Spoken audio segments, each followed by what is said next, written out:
It's clear just from some of the body language we've had some win-win conclusions, and we've had some deadlocks. Can I see a show of hands? How many buyer-seller pairs in the room came to a satisfactory win-win conclusion? Good number of you, okay. How many of you are still deadlocked? Couldn't quite come to an agreement. Okay, so most of you came to a conclusion that works for you, that works for both parties, that felt equitable, felt win-win. So let me ask a couple of questions, if I could see a show of hands. How many of the deals in the room came in at under $500? Anyone under $500? Anyone under $800? Under $1,000? Okay. Between $1,000 and $2,000?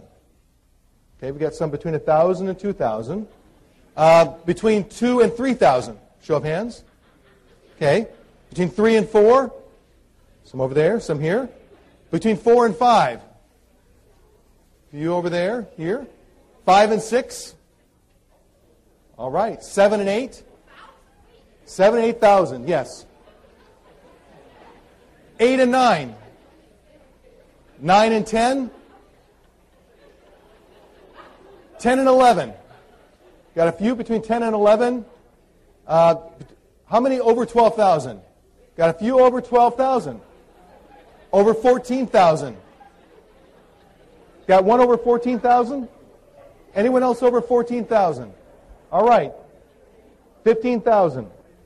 What amount did you come to? How much? $29,000. I think we have a winner.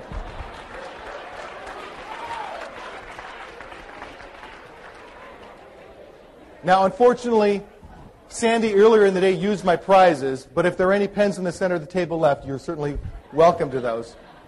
$29,000. So we have a range of about $2,000 to $29,000. All win-win. Everyone felt great about their conclusion until now.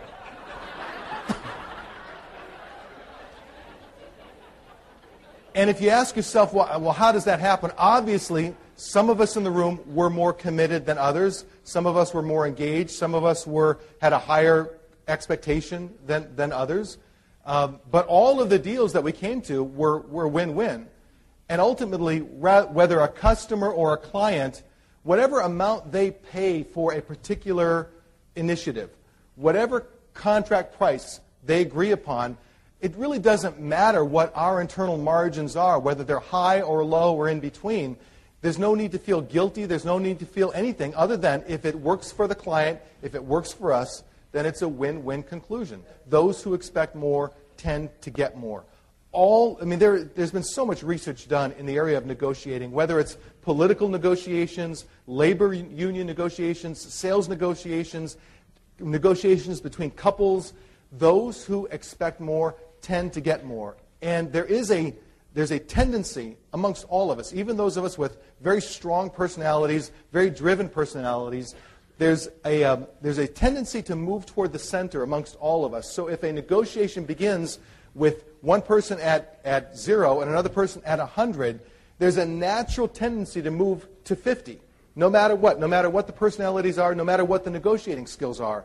So it's important that you begin with what we called your maximum congruent expectation. And of course, one thing to remember, when we use the term congruent, what we mean is the maximum expectation that would be believable by a reasonable person. So it's important that we understand that the person who sold the Griffin table for $29,000 had a story around that seemed congruent, must have seemed reasonable both to the person that sold it and to the person that bought it. So the expectation was congruent. You can't go into a negotiation with an incongruent expectation or an expectation that's so high, that's so out of whack that the other party perceives that as just being a negotiating tactic. Or if not a tactic, it just means you're on some other planet. But you can push that congruent expectation as pretty far along if you've got a congruent story behind it.